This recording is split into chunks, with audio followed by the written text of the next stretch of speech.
All right, you idiots, calm down. Yes, yes, I love you too. Yes, wonderful, wonderful. And welcome to this edition, actually a teaser edition, of The Numbers Game. I'm David Camioner, and we're recording here with these idiots in downtown sunny Annapolis, Maryland. Now, before we begin this teaser event for the actual broadcast, which will happen April 27th, we, of course, have to begin with our rituals. The first, of course, being tobacco. So if you'll excuse me just a second, probably horrible for the microphone. All right, got to get that done.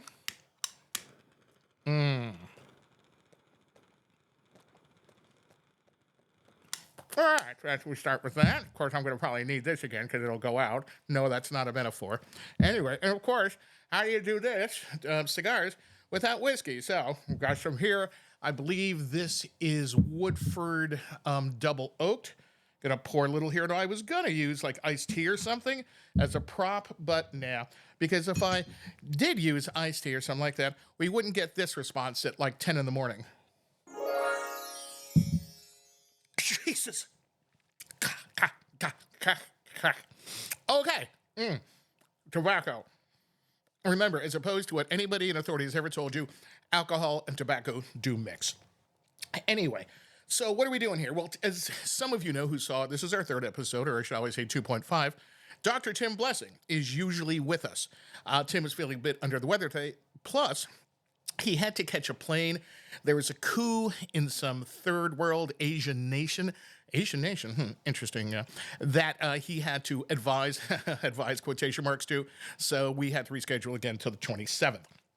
But Tim will be back then offering his dignified analysis to my drunken perv stuff. Okay? So what are we talking about today? Well, what we're talking about today, specifically in this teaser in more detail on April 27th, is the effect of independent candidates on this year's 2024 presidential election. Going to give a little history on that. Again, just kind of scratch the surface. Tim and I will go into the more detail on the 27th, and we'll go from there. So the first one we want to talk about, again, is that historical precedence.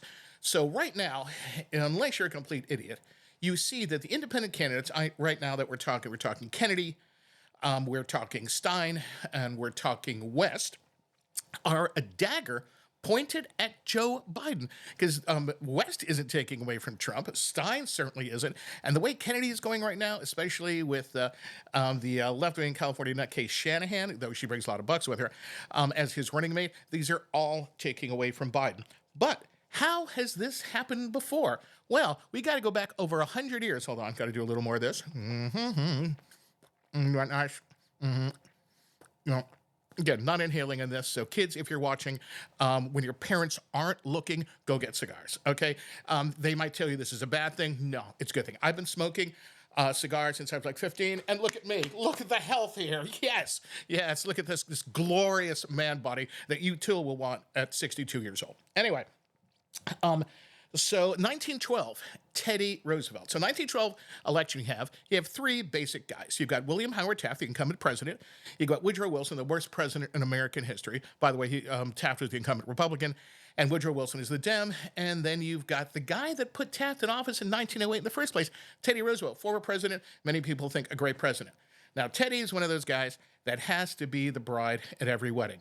So he gets pissed off at Taft, doesn't think he's progressive, hasn't met then enough, and he decides to spoil his own guy's chances in 1912. Thus, they split the Republican vote, and Woodrow Wilson, again, perhaps the worst president in American history, takes office. Here's a shot of Wilson, here's a shot of Taft, and there's a shot of Teddy, again, who screwed stuff up. So, keep that in mind. And again, this is the pretext to what we're doing on the 27th. We shoot from there to 1948. Now, we've got an incumbent president, Harry Truman, took over Roosevelt when he died in 45. And in 48, the Democratic Party is amazingly split. We've got Strom Thurmond, picture him right there. Who's the Dixiecrat candidate, the segregationist, the racist candidate. We've got Henry Wallace, picture him right there. And Wallace is literally the candidate of the communists. It's probably now I think it's called the Progressive Party, means kind of what it means today, but it really was the Communist Party because Moscow really wanted Wallace into office because he would have let the Soviets have whatever they wanted. Hold on, a little more tobacco. And I think I need some more whiskey. What do you guys think? Yeah? I think I need that too. All right, we're going to do a little more of this. 10 in the morning. All right. Oh, God. This is good. By the way, well, the director and the assistant director of this are about, I don't know, 11 years old or something, so I'm drinking and smoking in front of them. They're good guys, and they know, as teenagers, stuff that took me like 40 years to learn about this stuff, and I don't even know it yet. And the thing we're doing this on, in my day, in the 90s, during my heyday as a political consultant, was the size of a trailer. This thing is like the size of a chessboard. It's amazing what tech has done. So, cheers to you, idiots. Oh, why do I do this to myself? Anyway, so we're going back to 1948. So you've got, I mentioned the racist candidate, Thurman. Is his picture still up? Yeah, it should be. And Wallace, the communist candidate. And then you've got, again, this is just the Dems. You've got Harry Truman, as I mentioned, the incumbent president. Picture of Harry right there. And everybody thinks, Truman's screwed because you're inviting the Democratic Party, taking the South, some of the South away. You're taking some of the commies away that'll perhaps, screw Truman. In places like New York, and throw it to this guy, Tom Dewey, who is the second time running as a Republican nominee. He ran against Roosevelt in 44, lost, now he's going to run again, and everybody thinks Dewey's going to win. But guess what? Truman holds out. Remember the famous newspaper headline, I think it was Chicago Tribune, Dewey beats Truman, but Truman pulls it out. So there's a time when, even though a divided party, like we see with Biden, where the incumbent pulls it out. So it can happen. We go from there to 1968, and I need more tobacco. And in 1968, you've got the Republican nominee, Richard Nixon, had been nominated in 60, lost an election to Jack Kennedy, who Jack Kennedy probably with the help of the mob stole the election, but all right, and Mayor Daley, Lyndon Johnson, Mayor Daley in Chicago, Lyndon Johnson in Texas, but that's another story. And then you've got and of course I'm doing this again. 68, here we go. It's the tobacco and the alcohol at 10 in the morning. And 68, you've got Humphrey, the Dem nominee. You've got Richard Nixon, as I mentioned. And then, oh yeah, by the way, we have pictures up of Nixon and Humphrey. There you go. Okay, wonderful. And then we've got this guy who could have been a spoiler, George Wallace of the American Independent Party. Now, Wallace had been a segregationist. He was hard right on everything. And his Veep candidate was a guy named Kurt LeMay, who had been the general in charge of Strategic Air Command. In World War II, he'd been known, he was in the Pacific as Bombs Away LeMay. So it's a hard right candidacy. So a lot of people thought, oh, well, this is going to get weird. It really wasn't going to get weird. The only person it really could have hurt is Nixon, because Nixon was kind of center conservative. And then people thought Wallace could take away the South, other conservative votes, and would give it to Humphrey, but it didn't work out that way. And as opposed to the, shall we say, historical narrative, oh, the 60s, so progressive, so idealistic, blah, blah, blah.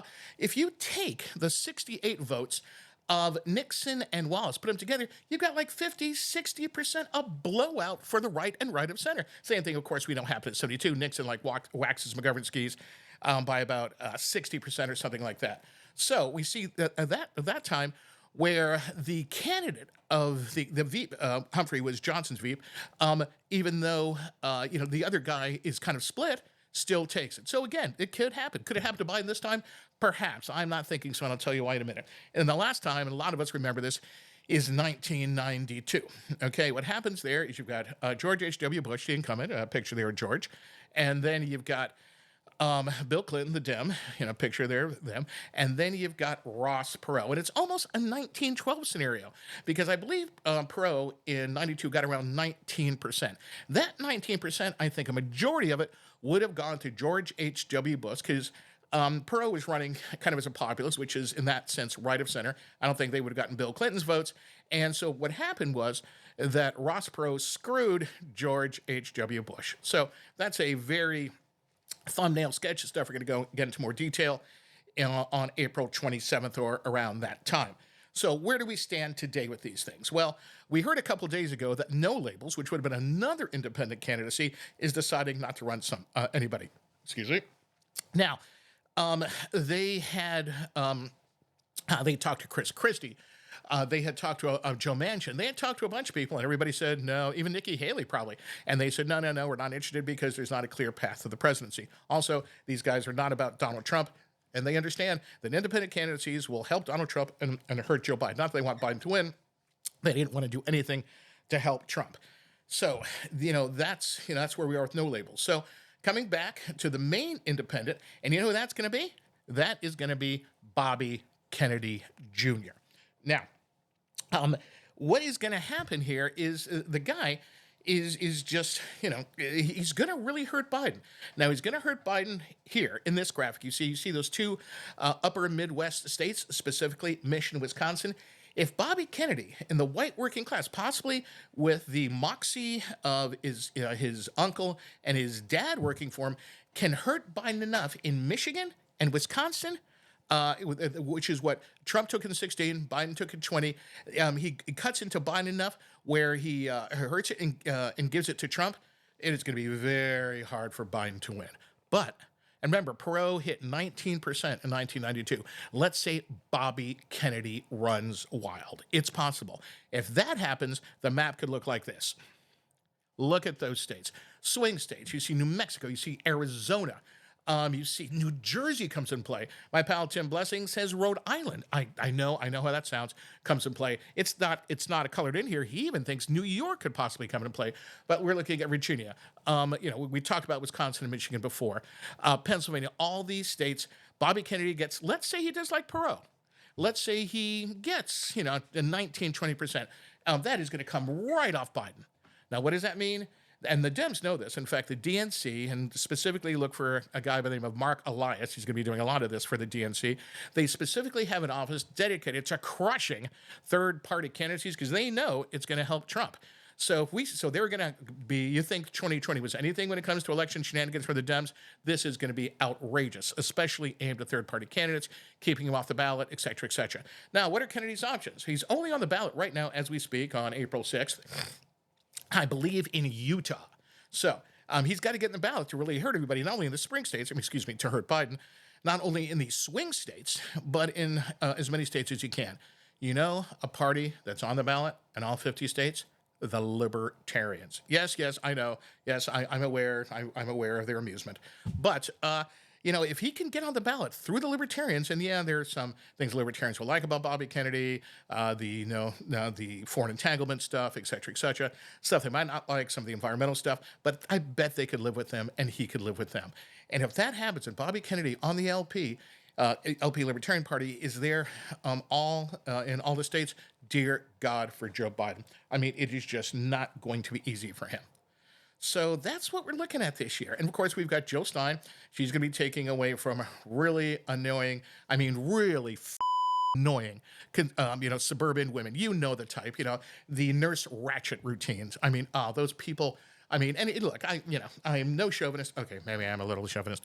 But the worst things you can possibly think. And I think who said this recently? Jim Carville said this about the Dems. It seems like you're being preached to just by really, really off-putting women. And Carville is right on this, on many other things, non-ideological things. When it comes to political tactics and strategy, Carville is a good man. And so the Dems have this issue. That's why Dems are losing it. And the Dems are pushing the panic button when it comes to losing black male votes. I think Trump may be up around 25% of the black vote. And Hispanic votes, especially with males. I think Trump right now, especially in swing states, is beating Biden when it comes to Latin Hispanic votes. Now, of course, we all know the Hispanic vote is not monolithic. You have Cubans and South Americans voting generally Republican conservative, Puerto Ricans and Mexicans voting Dem, generally left of center. But still, with Trump, with those kind of numbers, and Trump has the whole machismo thing going, whereas Biden does not. He's old, he's senile, he's decrepit. In fact, as we probably know right now, Jill Biden is likely running the country as we speak. So we're looking at a 1920 Woodrow Wilson, Edith Wilson scenario. Hold on, need more of this.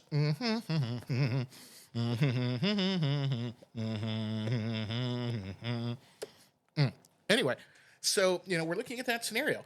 If that is the case, I don't see how, at this point, again, things happen, conventions happen, God knows what happens at the Dem convention. Are we looking at a 1940 Wendell Willkie stampede to the nomination? Who the hell knows? I think that the Democrat convention could be very, very weird. And also the Republican convention, I mean, there is still 10, 20% that are not Trump voters. They're Haley voters / anybody but Trump, and they can make a bit of a splash. At the Republican convention, kind of like anti-Goldwater voters made a bit of a splash in 1964. I think that was at the Cow Palace in San Francisco. So we will see what happens. But, right now it seems to be set in stone. Biden versus Trump, et cetera, et cetera. But Bobby Kennedy is such a joker in this card pack. He could do anything. Shanahan is going to bring him money. Everybody's going to have lots of money. It is going to be a stiletto fight in a dark alley. So this is the teaser for what we're going to do 3 weeks from now. Oh, and one final thing, kind of a non-political, though cultural note, though more of a historical cultural note. Hold on, before I do this, you need more whiskey. Now, my God, it went out. So, by the way, if you haven't already, why don't you, we're going to take a couple seconds here. Why don't you, if you have cigars anywhere, and I know some of you do, I'm talking to you, Brad Mills, take a cigar and light them up. Just, come on, smoke with me. So,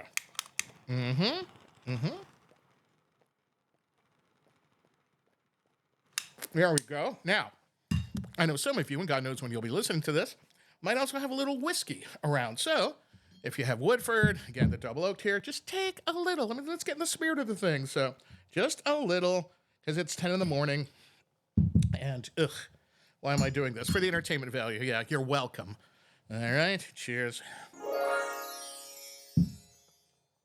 Ah, that is smooth. That is smooth. Thank God. I went to a bar the other night. I won't go into it, but it was in Connecticut Avenue in D.C. The wife and I went to, I think, at the Portuguese Embassy, and we were looking for someplace afterwards. It was an Irish bar with no Irish liquor. No Irish beer.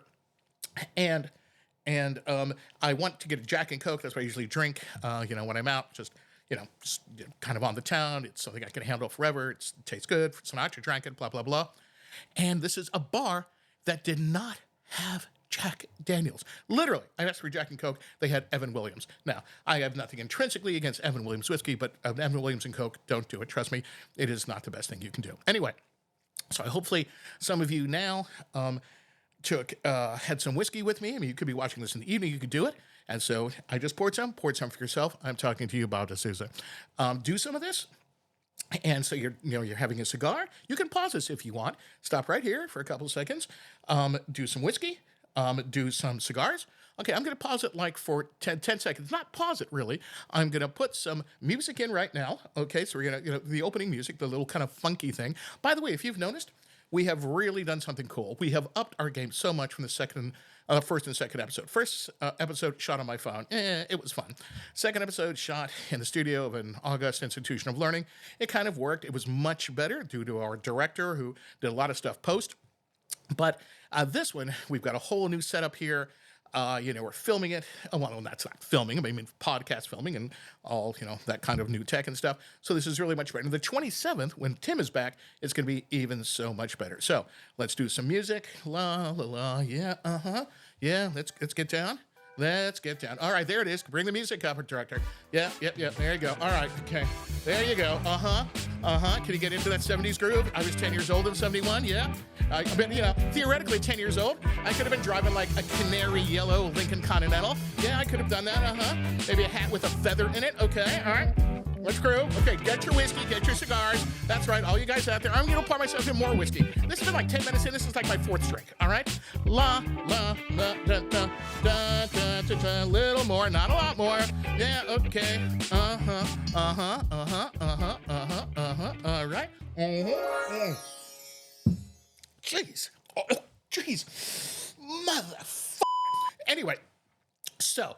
hopefully now you have whiskey and cigars, and we'll finish this thing. Hopefully this will go about 15 minutes, so it won't put a big crimp in your day or evening or whatever. If you guys, most people do, have Netflix, I want you to look at a 6-part series, each part being a half an hour, called How to Be a Tyrant. It is a pretty, almost a Machiavelli kind of amoral look at 6 tyrants, how they got the power, how they kept it. It's really cynical, it's really dark humor, and there's a lot of history there I didn't even know. If I remember, it starts out with Hitler, goes from Hitler to Hussein, from Hussein to Idi Amin, from Idi Amin to Stalin, from Stalin to Gaddafi, and it finishes off with the North Koreans, Kim Il-sung, etc., or Kim Jong-il, whatever it is these days. But yeah, it's really cool. It's really funny. You might want to check it out. It's really, really good stuff. Okay. So anything, and by the way, in the future, we have so much new technology now. We might be doing a call-in thing. We could be doing so much of this stuff. So we really want to keep this as what's what I'm looking for here when you're trying to talk to people. Something I really do in my private life.